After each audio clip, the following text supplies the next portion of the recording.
ప్రతి దినము బ్రహ్మ మహేశ్వరుడు మొదలగు దేవతలు నమస్కరించేటప్పుడు వారి కిరీటములందలి మేలి నవరత్న కాంతులచే మంగళహారతిని పొందుతున్నాడా అన్నట్టున్న శ్రీవేంకటేశ్వరుని పాదయుగళాన్ని శరణు వేడుతున్నాను. శ్రీనివాసుని శ్రీచరణాలను ఆశ్రయిద్దాం, సకల శుభాలను పొందుదాం.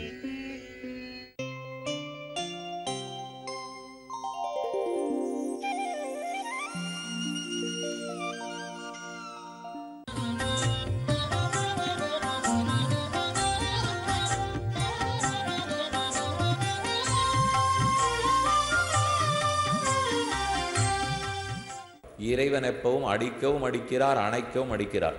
பிறவியும் கொடுப்பார், பிறவியிலிருந்து முக்தியும் கொடுப்பார். ஆனால் ஆச்சாரியன் அப்படி இல்லை, பிறவி அவர் கொடுக்கவே இல்லையே.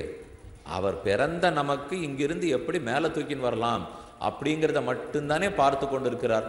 இந்த சிறப்பு ராமானுஜரிடத்தில் நன்கு காணப்படுகிறது. அதனால தான் லட்சோபலட்சம் ஜனங்கள் யாரிடத்துல வேணால் கேட்பாருங்க, ராமானுஜர் யார்? வேதாந்தின்னு மட்டும் சொல்ல மாட்டார். எல்லாரும் வேதாந்திகள் தான். எத்தனை ஆச்சாரியர்கள் பிறந்திருக்காளோ எல்லாருமே வேதாந்திகள் தான். ஆனால் ராமானுஜருக்கு பெருமை, அவர் வெறும் வேதாந்தி இல்லை. வெறும் புத்தகமாக வேதத்தை வச்சுட்டு கஷ்டமாக புரிஞ்சிக்காத தத்துவார்த்தங்களை மட்டும் கூறி போனவர் அல்லர். பின்ன என்ன செய்தார்னால், ஓரொரு மனிதனும் முக்தி அடையணுங்கிறதுக்காக ஆந்தனையும் பாடுபட்டவர். அதுதானே நம்ம எல்லாருக்கும் வேணும். இப்போ நமக்கு என்ன தேவை? பாபங்கள்லாம் தொலையணும், மறுபிறவி எடுக்கிறது கூடாது, முக்தி பெற வேண்டும். அதுக்கு ஒரு ஆச்சாரியன் எனக்கு சொல்லிக் கொடுக்கணும் இல்லையோ, அதுக்கு வழிகாட்டுபவராக இருக்க வேண்டும். அப்படி வழிகாட்டுபவராக ஆச்சாரியன் ராமானுஜர் இருந்தார். அதனால தான் இத்தனை தூரம் அவருக்கு பெருமை. வெறும் வேதாந்தியாக இருந்திருந்தால் பெருமை வராது. வேதாந்தியாக இருக்கணும், பக்தனாக இருக்கணும், ஆச்சாரியனாக இருக்கணும், என் நன்மையை விரும்புபவனாக இருக்க வேண்டும். நமக்கு ஒரு ஆபத்துனா உடனே யார்கிட்ட போய் அபிப்பிராயம் கேட்போம்? என் உறவுக்கார்ட்ட கேட்பேன், தன்னலமற்றவர்கிட்ட கேட்பேன், என் நலத்தை விரும்புகிறவரை கேட்பேன். இப்படி இருக்கிறவர்கிட்ட தானே போய் கேட்பேன். இந்த 3 தகுதிகளும் ராமானுஜரிடத்திலே குடிகொண்டிருந்தன. உங்கள் எல்லாருக்கும் தெரிஞ்ச கதை, திருக்கோட்டியூருக்கு சென்றார் பகவத் ராமானுஜர். கோஷ்டிபுரம்ங்கிற திருக்கோட்டியூருக்கு போனார். அங்கே திருக்கோட்டியூர் நம்பிகள்னு ஒரு ஆச்சாரியன் இருந்தார். அவரிடத்துல எல்லா அர்த்தங்களையும் பெற்றுனுட்டார். ஆனால் 18 தடவை நடந்தார். ஒரு தடவை 2 தடவை இல்லை. ஸ்ரீரங்கத்திலேயும் திருக்கோட்டியூர், திருக்கோட்டியூர் ஸ்ரீரங்கம், ஸ்ரீரங்கத்திலேயும் திருக்கோட்டியூர். அந்த சுவாமி கொடுக்கவே மாட்டேங்கிறார். இந்த தடவை வர சொல்கிறார், இப்போ வர சொல்கிறார், இப்போ வர சொல்கிறார். 18 தடவை நடத்தித்தான். ஒன்றும் இல்லை, ஒரு விஷயத்தை சொல்லிக் கொடுக்கறதுக்காக, ஒரு பாடம் எடுக்கிறதுக்கு 18 தடவை. இன்றைக்கி யாரா நம்ம போவோமா? நம்ம ஏதோ போனால் போகிறதோ உங்கள்கிட்ட கேட்கலான்னு வந்தால் சொன்னீர்னா கேட்டுக்கிறேன், வாண்டான்னா உங்கள் விஷயத்தை நீரே வச்சுக்கும். இது என்ன பணமாக காசாக வீணாக போச்சு சொல்லும். அதனால் எனக்கு வேண்டவே வேண்டாம், நீர் வச்சுக்கணும் இல்லையோ. அப்படி இல்லை, அவர் 18 தடவை நடந்தார், அந்த அர்த்தத்தை பெற்றார். ஆனால் அது கிடைச்சதுன்னா அதை கொண்டே மோட்சத்துக்கே போயிடலாம். நமோ நாராயணாயாங்கிற 8 எழுத்து மந்திரம் இருக்கும் இல்லையோ, அந்த உபதேசத்தை பெற்றார். அதை போல கண்ணன் கூறிய சரமஸ்லோகம், சர்வதர்மானு பரித்யஜ்ய மாமேகம் சரணம் பிரஜ அகம் துவா சர்வபாபேபியோ மோக்ஷயிஷ்யாமி மாசுஷா என்று கண்ணன் சொன்ன கீதை சரமஸ்லோகம், அதனுடைய விழுப்பொருளை பெற்றார். இந்த 2ஐயும் திருக்கோட்டியூர் நம்பிகளிடத்தில் வாய்ந்தார். அப்போ நம்பிகள் அவர்கிட்ட என்ன தெரியுமா சொல்கிறார்? என் பெருமானாரே ஆக போகிறார். அவர் சொல்கிறார், ராமானுஜரே, எங்கிட்ட கட்டப்பட்டு இந்த அர்த்தத்தை வாங்கினுட்டீர். நான் எப்படி உம்மை ரொம்ப பரீட்சை பண்ணி கொடுத்துருக்கேனோ, வெறுமை சொல்லலை, எவ்வளவு தூரம் நடையா நடக்க விட்டு உமக்கு இந்த அர்த்தத்தை கொடுத்துருக்கேன். அதே போல் நீரே 18 தடவை நடந்திருக்கீர்னா, நீர் ஆறுக்கான்னு சொல்லிக் கொடுக்கணும்னா ஒரு 36 தடவையாவது நடக்க வைக்கணும். இதை அவர் சொன்னார், தலையாட்டுட்டார். அதுக்கு என்ன 36 என்ன 72 நடக்க வைக்கிறேன் அப்படின்னு சொல்லிட்டு வாங்கினுட்டார். இந்த பக்கம் திருக்கோட்டியூர் நம்பி போனார். கிடுகிடுன்னு 8 அங்க விமானம், அஷ்டாங்க விமானத்தின் மேலே ஏறினார். யாருக்கெல்லாம் இதை கேட்கறதுக்கு ஆசை இருக்கோ உடனே வாங்கோ வாங்கோ வாங்கோ, யாருக்கெல்லாம் மோட்சம் பண்ணணும் வாங்கோ கூப்பிட்டார். கிடுகிடுன்னு அவளுக்கு எல்லாருக்கும் உபதேசம் பண்ணார். இந்த செய்தி திருக்கோட்டியூர் நம்பிகள் தள்ளி இருக்கிறவர் காதில் விழுந்தது. வந்தார், கோவித்து கொண்டு கேட்டார், இப்படி போய் ராமானுஜரே நீர் பண்ணீரே, குரு சொன்னத்தை மாறினா என்ன ஆகும் தெரியுமா? என் ஆணையை மீறினபடியால் உமக்கு நரகம் கிடைக்கும்னார். ராமானுஜர் சிரிச்சுட்டே பதில் சொன்னார், நான் ஒருத்தன் நரகத்துக்கு போனாலும் இத்தனை பேர் முக்தி பெறுவர்களானால் அதில் எனக்கு விருப்பம். தாராளமாக அவர்கள் நலத்துக்காக என் நலத்தை நான் குறைச்சிக்க மாட்டேன்னா. இந்த தன்னலமற்றவரைத்தான் நாம் ஆச்சாரியனாக கொள்ள வேண்டும். அப்போ தன் நலத்தை பார்க்காமல் நம் நலத்தை பார்த்தவர் சிறந்த வேதாந்தி சந்நியாசி. என்ன வேணும்? வெறும் இல்லறத்தில் இருந்தவர் இல்லை, இல்லறத்தை பார்த்து நல்லறமாக நடத்தி அதை விடுத்து அதற்கப்புறம் சன்னியாசியாக ஏற்றுக்கொண்டவர். அதனால் இன்னும் நம்ப தகுந்தவர். பெரிய சன்னியாசி, அதுவும் தன்னலமற்ற சன்னியாசி, பணம் காசு துளியும் கையில் இல்லாத சன்னியாசி. இன்னும் என்ன வேணும்? அது இருந்தால் தானே ஆபத்தே வருது. இப்போ எப்போ பணம் சேர்றதோ அதுலேருந்து தான் என்னென்னமோ அது இது என்ன நீதிமன்றம் வழக்கு அது காவலாளிகள் எல்லாம் எப்போ வரும்? ஒன்றும் இல்லை, இடுப்பில் ஒரு வேட்டி கொடியில் ஒரு வேட்டி எடுக்கிற வரைக்கும் ஒத்துரும் வரமாட்டா, ஒரு வம்பு இருக்காது. மூணாவது வேட்டி எனக்கு வந்ததுன்னா ஆபத்து ஆரம்பிக்கிறதுன்னு அர்த்தம். இந்த 2 வேட்டி இருந்த வரைக்கும் ரொம்ப ஒழுங்காக இருந்தேன். யார் வந்தாலும் நன்னா கை ஊப்புவேன், நானும் சிரிச்சிருந்தேன், அவரும் சிரிச்சிருந்தார். இந்த மூணாவது வந்து அதை பாதுகாக்க ஆரம்பிக்கச்சேவே சிரிப்பு போயிடும், அப்புறம் இருக்கவே இருக்காது. கொஞ்சம் கூட மட்டும் சொத்து இருந்து அதை பாதுகாக்கணும்னா சிரிச்சுன்னு இருக்க முடியுமா? தூங்கினா உடனே தூக்கம் வருமா? புரண்டு படுத்து யாரான வந்துடுவானோ என்னமோ, திறந்து எடுத்துன்னு போயிடுவானோ என்னமோ, பயப்பட ஆரம்பிச்சிடுறோமோ இல்லையோ. இந்த பயத்துக்கே காரணம் செல்வம், நமக்கு தேவையற்ற மீறின செல்வம். கிடுகிடுன்னு இந்த செல்வத்தை ஒரு 10,000 ரூபா ஒருத்தர் இருக்குது, எப்படி வச்சு காப்பாற்றுறதுன்னு தெரியல. 100 பேரை கூப்பிடுங்க, ஆளுக்கு 100 ரூபா கொடுத்து போங்க, நிம்மதியாக தூங்கலாம். அவனும் தூங்கி போடுவோம். ஏன்னா அந்த 100 ரூபாய்க்கு சாப்பிட்டு முடிச்சிடுவோம். சாப்பிட்டு முடிச்சுட்டா தூக்கம் வந்துடும். 100 பேருக்கு இன்றைக்கி சாப்பாடு போட்டேன்னு எனக்கும் தூக்கம் வந்துடும். இது ரொம்ப நன்னா அவர் தெரிஞ்சு வச்சுருந்தார். அதனால தான் தன்னிடத்தில் ஏதையும் வச்சுக்காமல் வந்த எல்லாருக்கும் வாரி வாரி வழங்கின வள்ளலாகவே ராமானுஜர் விளங்கி இருக்கிறார். அந்த ராமானுஜர் காலத்தது எப்போ? 1017 ஸ்ரீபெரும்புதூரில் அவதரித்தார். சித்திர மாசம் திருவாதிரை திருநட்சத்திரத்தில் ஸ்ரீபெரும்புதூரில் பெருமானுடைய அனுகிரகத்தாலே கேசவ சோமயாஜியார் காந்திமதி அவர்களுக்குத்தான் திருக்குமாரராக பிறந்தார். காந்திமத்தியாம் பிரசூதாய யதிராஜாய மங்களம்னு கூறுகிறோம்.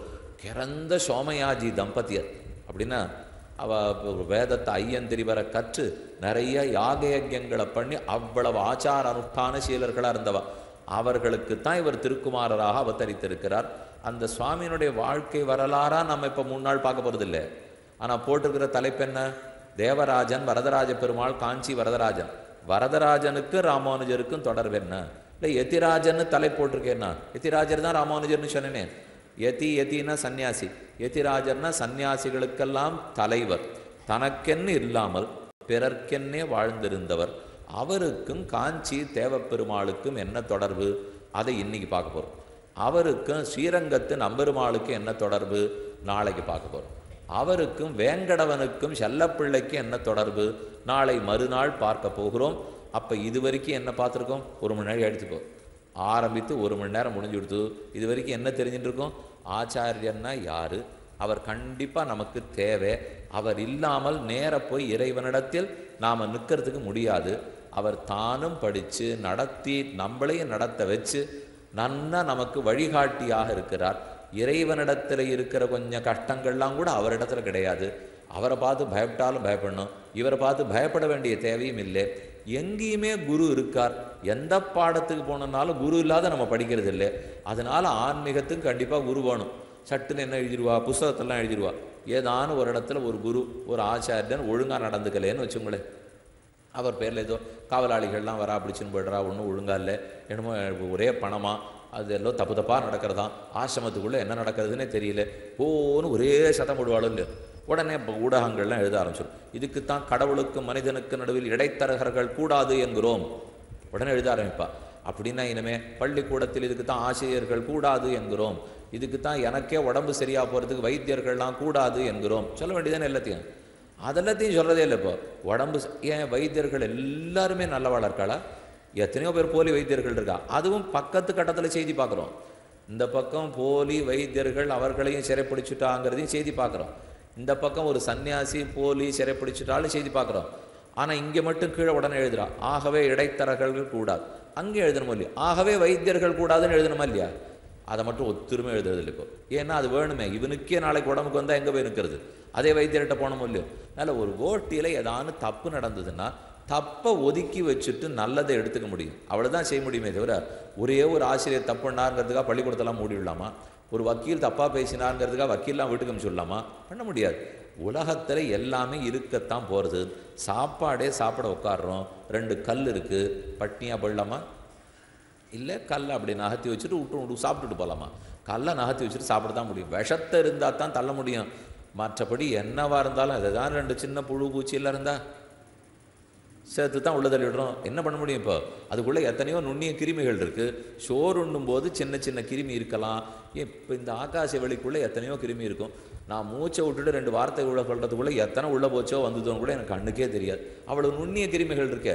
சாப்பிட்டுட்டே தான் இருக்கோம், சொல்லிக்கிறோம் நாமெல்லாம் அசைவம் சைவம், நாங்கள்லாம் சைவ உணவு தான் சாப்பிட்றவா, அசைவமே கிடையாதுன்னுட்டு. அதாவது எங்கேயோ நிலம் நீச்சிலேருந்து வர்றது, வந்த இடத்துல 2 புழு இருந்து உள்ளே போச்சுன்னா யாருக்கு தெரியும்? அப்போ தெரிந்து பண்ணுறது இல்லை, தெரியாமலும் பண்ணிடக்கூடாது. அப்போ தெரியாமல் பண்ணலான்னு நான் சொல்ல வரல. இப்போ ஏதோ நடந்துடுறதோ இல்லையோ, அப்போ நடந்ததுன்னா உள்ளே போத்தான் போகிறது, செய்யத்தான் போகிறோம். இப்போது அந்த அளவுக்கு அகிம்சையை நாம் ஒன்றும் கடைப்பிடிக்கிறதா இல்லை. அதுக்குன்னு சோறுன்றதை நிறுத்திட முடியுமாண்ணா?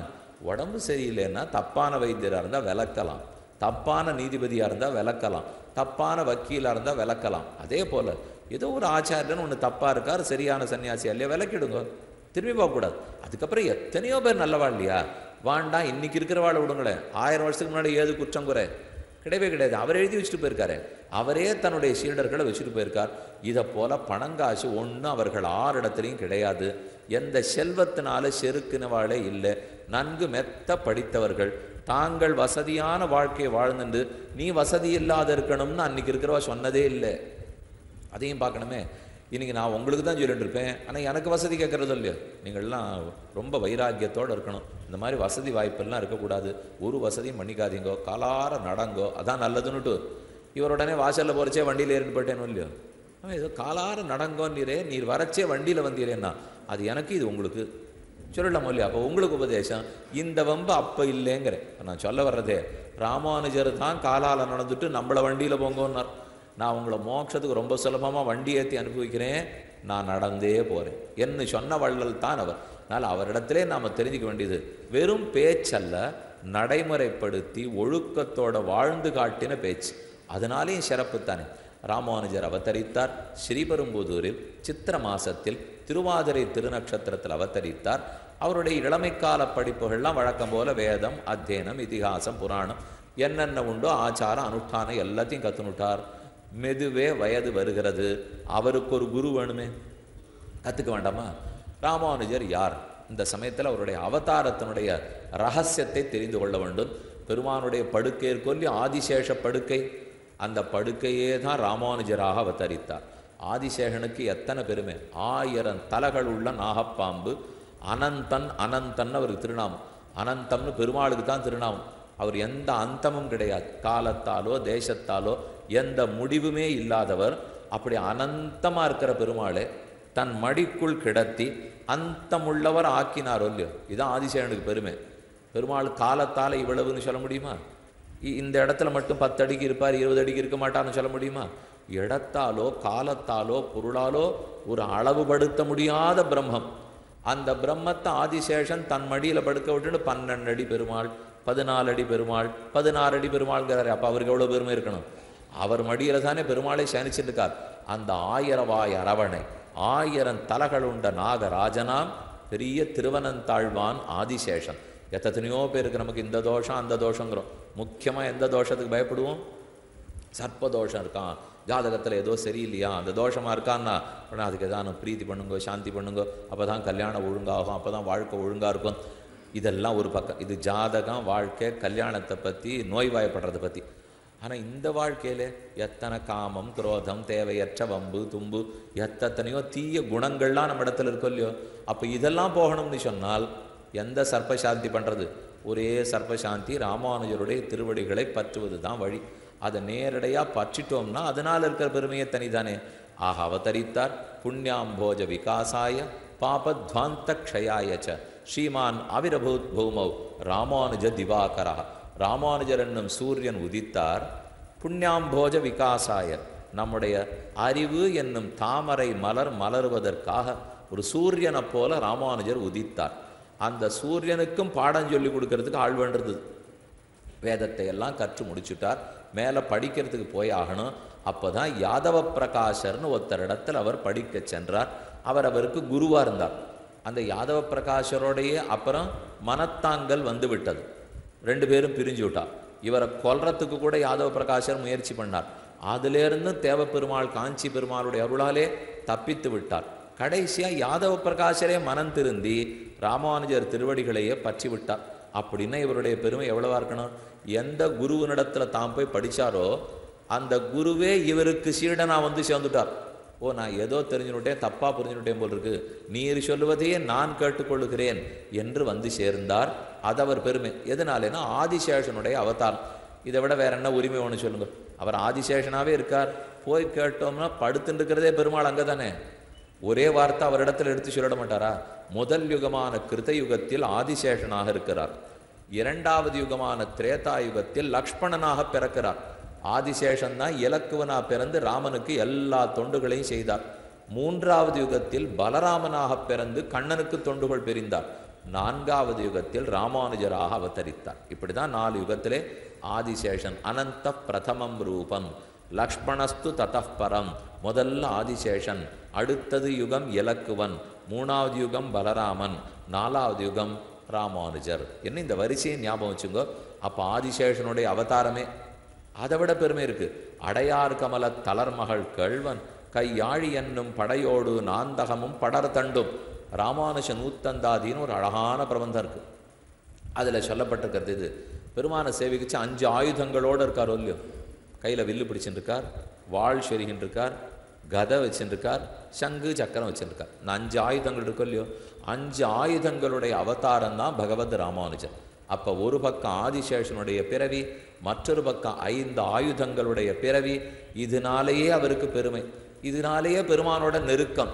நமக்கு இருக்கிற எந்த பாபங்களையும் போக்கக்கூடியவர். சக்கராயுதத்தை பிரயோகம் பண்ணினார்னா எந்த தீமையும் பறந்து போயிடுமே. வில்லுலேருந்து அம்பு புறப்பட்டதுன்னா எத்தையும் அழிப்பாரே. அந்த ஆற்றலோடு தான் ராமானுஜர் பூவுலகத்தில் அவதரித்தார். அவர் வாழ்ந்தது பிறந்தது ஸ்ரீபெரும்புதூர், ஆனால் வளர்ந்தது கண்ணனாட்டம் தான்.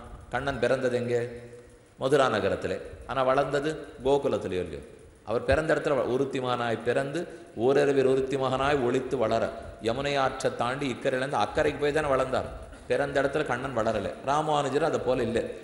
திருவல்லிக்கேணியில் பார்த்தசாரதி பெருமாள் இருக்கார் பாருங்க. முகமெல்லாம் வடுவோடு நீங்கள் சேவிச்சிருப்பீங்களே. பீஷ்மாச்சாரியர் விட்ட அம்புகளெல்லாம் அவர் முகத்தில் வாங்கி, ஆனால் அப்படியே பொழிஞ்சு பொழிஞ்சு பொழிஞ்சு முகமே வடுக்களோடே இருக்கும். அந்த பார்சாரதி பெருமாள்கிட்ட போய்த்தான் ராமானுஜருடைய தாயும் தந்தையும் வேண்டிக் கொள்கின்றனர். ரொம்ப நாளாக எங்களுக்கு கல்யாணம் ஆகி புத்திர பாக்கியமே இல்லை, நீர் தான் புத்திர பேரும் அனுகிரகிக்கணும். அப்போ பார்சாரதி கேட்டார், யாரை போல பிள்ளை வேணும்? இவ ரொம்ப சாமர்த்தியக்காரா, ஒன்றை போல வேணும்னுட்டான். கடவுள்கிட்ட போய் நீ யாரை போல வேணும்னா உண்மை போல என்ன, நாமே பிறக்கிறோம், என்னை போலெல்லாம் ஒத்துணும் லோகத்தில் இல்லையே, நானே வந்து பிறந்தா தான் உண்டு அப்படின்னு பார்த்தசாரதி பெருமாளே திருவல்லிக்கேணி பார்சாரதியே ராமானுஜராக அவதரித்திருக்கிறார்.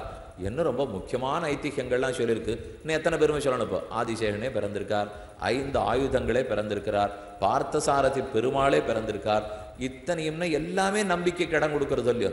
தன்னலமற்று இருக்கார், இறைவனுடைய அருளாலேயே பிறந்திருக்கார். அப்போ தைரியமாக நம்ம அவரிடத்துல ஒப்படைக்க வேண்டியதானே. இவர் ஒரு ஆச்சாரியன் தான் எப்படி தன்னோட சம்பந்தப்படலாம்ங்கிறதுக்கு ஒரு வழிமுறையை ஏற்படுத்தி வச்சுட்டு போயிருக்கார். இப்போ எத்தனையோ ஆச்சாரியர்கள் இருந்தாலும் அவர்கள் காலத்தில் இருந்திருப்பார். அதுக்கப்புறம் அப்புறம் போய் அவர்களோட தொடர்பு கொள்ளணும்னால் அதுக்கு தெளிவாக ஒரு சட்டம் மரபு ஏற்படுத்தி வைக்கணும் இல்லையோ. அதைத்தான் ராமானுஜர் பஞ்சசம்ஸ்காரங்கிற முறையின் மூலம் ஏற்படுத்தி வச்சிருக்கார். அதான் சங்கு சக்கரம் ஒத்தி கொள்ளுகிறோம் இல்லையோ. என்னையும் என் உடமையும் உன் சக்கரப்பொறி ஒத்தி கொண்டு நின்னருளே புரிந்திருந்தேன் இனியன் திருக்குறிப்பேன்னு பெரியாழ்வாருடைய போஷன். உங்கள் எல்லாருமே நீங்கள் அத்தனை பேருமே பண்ணிக்கலாம். இப்போ ஒரே ஒரு பிரார்த்தனை பண்ணிக்கணும். 5 ஆயுதங்கள்னு சொன்னோமே, அந்த ஆயுதங்களை நம்ம திருமேனியில் ஒத்திக்கிறது. ஒத்தத்தினுடைய உடம்புலையும் இந்த இடத்துல சக்கரம், இந்த இடத்துல சங்கம். இதை சற்றே காய்ச்சின முத்திரையாலே முத்திரை போட்டுடுவார்கள். அதுக்கு ஆச்சாரியர்கள் இருக்கா. ராமானுஜர் ஏற்படுத்தி வச்ச ஆச்சாரியர் தங்காலத்தில் அவர் ஏற்படுத்தி வச்சு வழி வழியாக அவர் பிள்ளை அவர் சிஷ்யம் அப்படின்னு அந்த சிம்மாசனாதிபதிகள்லாம் இன்னி வரைக்கும் வந்திருக்கா. இதை விட வேற என்ன உரிமை வேணும்? அவர்களிடத்துல போய் நாம் இந்த பஞ்சசம்ஸ்காரத்தை பண்ணிட்டோம்னால் அப்போ தான் திருமந்திரமே கிடைக்கிறது, துவயம் கிடைக்கிறது, சரமஸ்லோகம் கிடைக்கிறது. 18 தடவை திருக்கோட்டியூருக்கு நடையா நடந்து பெற்றார்னே அதை இன்னி வரைக்கும் நம்மளும் பெறுவதற்கு ஏற்பாடு பண்ணி வச்சுட்டு போயிருக்கார். தாம் பெற்றது ஒன்றும். இப்போ நமக்கெல்லாம் ஒன்றுமே தெரியாது சுவாமி, எங்கே யோருக்கும் போல இருக்கே வைகுந்தம்னா அவர் அதுக்கு வழி பண்ணி வச்சிருக்கார். உனக்கு ஒன்றுமே தெரியாட்டா கூட பக்கத்துலேருந்து நான் உனக்கு தரேன் என்ன ஏற்பாடு செய்திருக்கிறார். இப்போ கதை என்னங்கிறதுக்கு வருவோம். அவருடைய சரித்திரத்தில் வரதராஜ பெருமானுக்குத்தான் முதல்லேருந்து கடைசி வரைக்கும் முக்கிய பங்கு. ராமானுஜர் ராமானுஜரா ஆனார்னு சொன்னாலே அது வரதராஜ பெருமானுடைய அருள் தான். அப்படின்னா அவர் ஆறு சுவாமி, இத்தனை நாள் ராமானுஜர் ஆறுன்னு சொல்லிட்டு இருந்தீர், இப்போ வரதராஜன் ஆறு, இன்னொருத்தர் புது கதாபாத்திரம் வராரு என்ன உங்களுக்கு தெரியாதா? நான் என்ன புதுசாக சொல்லணுமான்னு? இப்போ காஞ்சிபுரத்துக்கு எத்தனை பேர் போயிருக்க மாட்டேன், இங்கே கிட்டக்க தானே, உங்களுக்கே காஞ்சிபுரம் கிட்டக்க, ஏறி உட்காந்தா 3 மணி நேரம் போக போகிறோம், பெருமாள் சேவிச்சிட போகிறோம். அப்படி என்னதான் அந்த பெருமாளுக்குன்னால் பிரம்மா ஹோமம் பண்ணுறார். பிரம்மா நான்முகன், அவரே ஹோமகுண்டம் அஸ்வமேத யாகம் பண்ணுறார். அந்த யாக குண்டம் ஹோம குண்டத்திலேருந்து உருவான பெருமாள் தான் காஞ்சி வரதராஜ பெருமாள். அவர் முகத்தையும் பார்த்தீங்கன்னா வடுவடுவாக இருக்கும், இங்கே ஒரு வடு இருக்கும், இங்கே ஒரு வடு இருக்கும், இங்கே ஒரு வடு இருக்கும். ஏன்னா நெருப்புக்கு நடுவுலேருந்து தோன்றினவரோ இல்லையோ, அதனால் அந்த நெருப்பு பட்டு இந்த இடத்துல வடுவடுவாக இருக்குது. பக்கத்துலெல்லாம் நிறைய திவதேசம், இந்த பக்கம் போனால் அஷ்டபுஜன் திவதேசம், அந்த பக்கம் வேளுக்கை ஆளறிய பெருமாள், இன்னொரு பக்கம் யதோக்தகாரி பெருமாள், சொன்னவண்ணம் செய்த பெருமாள் திருவக்காவில் இருக்கார். நின்னதெந்த யூரகத்து இருந்ததெந்த பாடகத்து அன்னு வெக்கணக் கிடந்த தென்னிலாத முன்னெல்லாம் அன்னு நான் பிறந்திலேன் பிறந்த பின் மறந்திலேன் நின்னதும் இருந்ததும் கிடந்ததும் என் நெஞ்சுளே. என்னென்ன திவதேசம், 15 திவதேசம் அந்த காஞ்சிபுரத்துக்குள்ளேயே இருக்கு. அத்தனை சூழ்ந்திருக்கும் கச்சி மாநகரம், நகரேஷு காஞ்சின்னு சொல்லுவார்கள். நகரங்களுக்குள் காஞ்சியாகத்தான் இருக்கிறதா. அவ்வளோ அழகா கட்டமைப்பு. க அஞ்சித க பிரம்மாவாலே ஆராதனம் பண்ணப்பட்ட பெருமாள், ஹஸ்திகிரிக்கு மேலே எழுந்தருளி இருக்கிற பெருமாள், ஸ்ரீநிதிம் நிதிமபாரமர்த்தினாம் அர்த்திதார்த்த பரிதான தீட்சிதம் சர்வபூத சுகிருதம் தயாநிதியம் தேவராஜம் அதிராஜம் ஆசிரியே. அந்த காஞ்சி தேவாதிராஜன் அயர்வரும் அமரர்கள் அதிபதி, அனைத்து தேவர்களுக்கும் தலைவன் தேவாதிராஜன். அதே சமயம் வரதராஜன்னு பேர். இந்த பெருமாளுடைய முக்கியமான உற்சவம் இது. யார் கேட்டாலும் சொல்லிவிடு, காஞ்சின்னு சொன்னாலே கருட சேவை போயிட்டு வந்திருக்கமே. காஞ்சினாலே வைகாசி திருநாள், கருட சேவை ரொம்ப முக்கியமான உற்சவம். 1,00,000 பேர் வரா. அத்தனை பேர் அந்த பெருமாள் கருட சேவை சேவிக்காதவா இருக்க மாட்டான். கருட சேவையிலையும் பொறுப்பு சிறப்பு என்ன, 2 கொடை போடுறாள் இல்லையா. இது 18 ஜான், 20 ஜான், 22 ஜான், 23 ஜான் கொடை.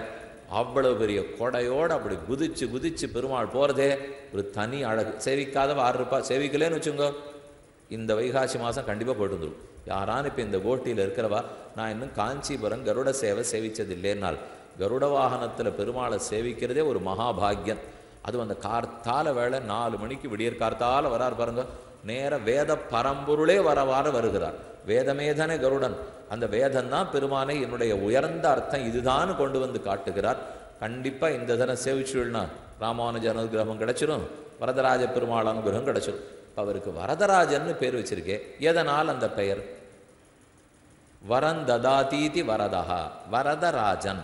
ராஜா யதி, ராஜா யதிகளுக்குள்ள தலைவர். வரதராஜன் வரம் கொடுப்பவர்களுக்குள்ள தலைவர். வரம் என்னென்ன வரம்? நமக்கு நல்ல குழந்தைகளாக பிறக்கணும், நல்ல வேலை கிடைக்கணும், நல்லா வீடு வாங்கணும், நோய் நொடி இல்லாத இருக்கணும், ஒன்று வரம் கேட்போம் இல்லையோ. பெருமாளை இந்த வரம் கொடு, இந்த வரம் கொடு, இந்த வரம் கொடு. இது வரம் பார்க்கறதுலேருந்து ஆரம்பிக்கிறது. ஜாதகம் எடுத்து பொண்ணுக்கு வரன் பார்க்க தேடுறோம், அதுலேருந்து வரன் ஆரம்பிக்கிறது பாருங்க. அப்போ நம்ம ஒத்தொத்தருக்குமே வரம் வேணும். வரத்தை எல்லாம் வாரி வழங்குறார் வரதராஜ பெருமாள். நமக்கு கொடுக்குறது இருக்கட்டும், அவரே ஸ்ரீநிதி. காஞ்சியிலே பெருந்தேவி தாயார் தான் பிராட்டி. ஆகாரத்ரய சம்பன்னாம் அரவிந்த நிவாசினியும் அசேஷ ஜெகதீசித்ரீம் வந்தே வரதவல்லபாம். இந்த ஸ்லோகம் ஒத்தத்தரும் தெரிஞ்சுக்கணும். ஆகாரத்ரய சம்பன்னாம் அரவிந்த நிவாசினியும் அசேஷ ஜெகதீசித்ரீம், இந்த உலகத்துக்கு அனைத்துக்குமே தலைவி பெருந்தேவி தாயார். அந்த பெருந்தேவி தாயாரும் தேவப்பெருமாளும் தேவாதிராஜன் தான் கச்சி மாநகரத்தில் உள்ளனர். அதே நகரத்தில் தான் ராமானுஜர் வந்து சேர்ந்து படிக்கிறதுக்கு ஆரம்பிக்க போகிறார். யாதவ பிரகாஷரிடத்திலே படித்து கொண்டிருக்கிறார். இப்போ தான் சரித்திரம் என்ன ஆறுதுன்னு பார்ப்போம். தேவப்பெருமாள் ஆறுன்னு தெரிஞ்சுட்டு, பிரம்மா வளர்த்த ஹோமகுண்டம், ஹோமகுண்டத்துக்கு நடுவிலேருந்து தோன்றினவர், அங்கே எழுந்துள்ளிருக்கார். பல பல ஆயிரக்கணக்கான ஆண்டுகளாக இருக்கிற பெருமாள். ஓஹோன்னு உற்சவங்கள் அத்தனையும் நடக்கிறது. வையங்கண்ட வைகாசி திருநாள், பெரிய கோவில்.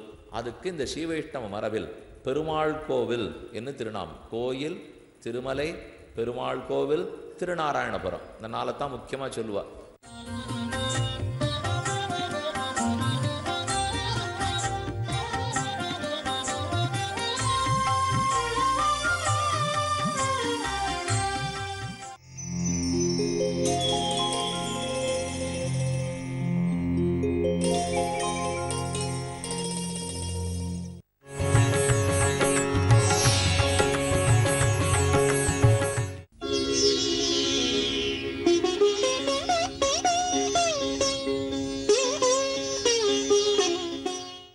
నెల 25వ తేదీ పునర్వసు నక్షత్రం సందర్భంగా శ్రీ కోదండరామస్వామి వారి పుష్పయాగం మధ్యాహ్నం 2 గంటలకు తిరుపతి శ్రీ కోదండరామస్వామి వారి ఆలయం నుండి ప్రత్యక్ష ప్రసారం.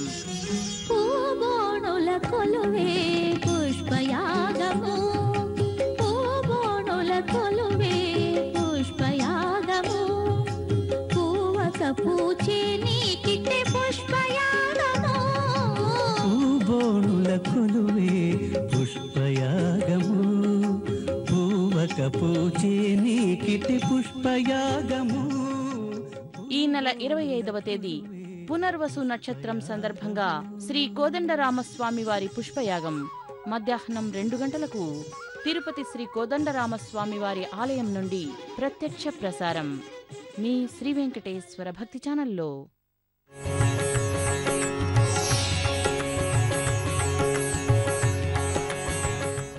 సహస్ర దీపాలంకరణ సేవ ప్రతిరోజు సాయంత్రం 5 గంటలకు తిరుమల నుండి ప్రత్యక్ష ప్రసారం. లాలనుచును చేరు లలనలిరుగడల,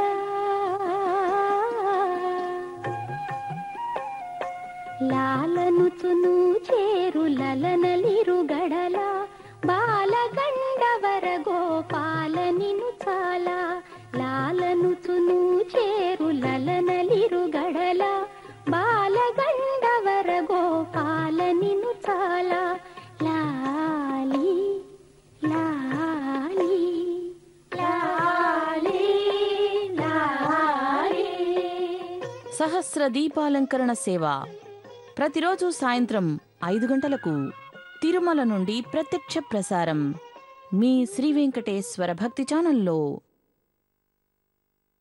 సహస్ర దీపాలంకరణ సేవ శ్రీవారి సేవలో సమర్పిస్తున్న వారు పాండిచ్చేరి శ్రీ లక్ష్మీ జ్యువెలరీ, గోపురం పసుపు మరియు కుంకుమ, ఆంధ్రా బ్యాంక్.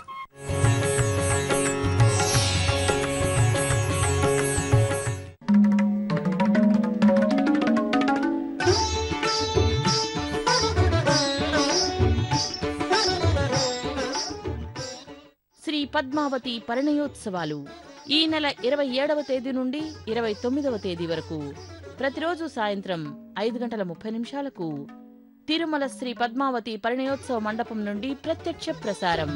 అలరులు పురియగా ఆడెనదే, అలరులు పురియగా ఆడెనదే, అలకల కులుకుల అలమేల్మంగ, అలకల కులుకుల అలమేల్మంగ, అలరులు పురియగా ఆడెనదే.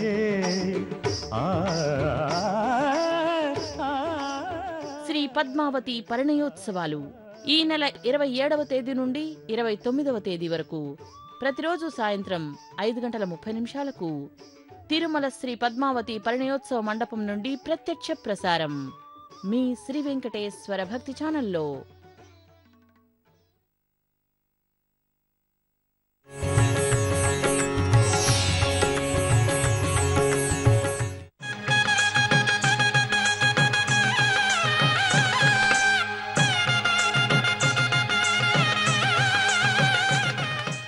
అన్నవరం శ్రీ వీర వెంకట సత్యనారాయణ స్వామి వారి కళ్యాణోత్సవం ఈ నెల 29వ తేదీ బుధవారం రాత్రి 9:30 అన్నవరం నుండి ప్రత్యక్ష ప్రసారం. నారాయణాయ నమః, శ్రీ సత్యనారాయణాయ నమః, నారాయణాయ నమః, శ్రీ సత్యనారాయణాయ నమః, శేషాయ నమః, రత్నగిరివాసాయ నమః, శేషాయ నమః, రత్నగిరివాసాయ నమః, నమః నమః నమః నమః, పునః పునః. అన్నవరం శ్రీ వీర వెంకట సత్యనారాయణ స్వామి వారి కళ్యాణోత్సవం ఈ నెల 29వ తేదీ బుధవారం రాత్రి 9:30 అన్నవరం నుండి ప్రత్యక్ష ప్రసారం. మీ శ్రీ వెంకటేశ్వర భక్తి ఛానల్లో.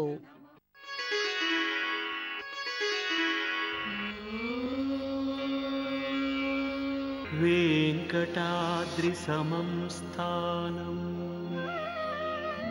ब्रह्माण्डे नास्ति किञ्चन वेङ्कट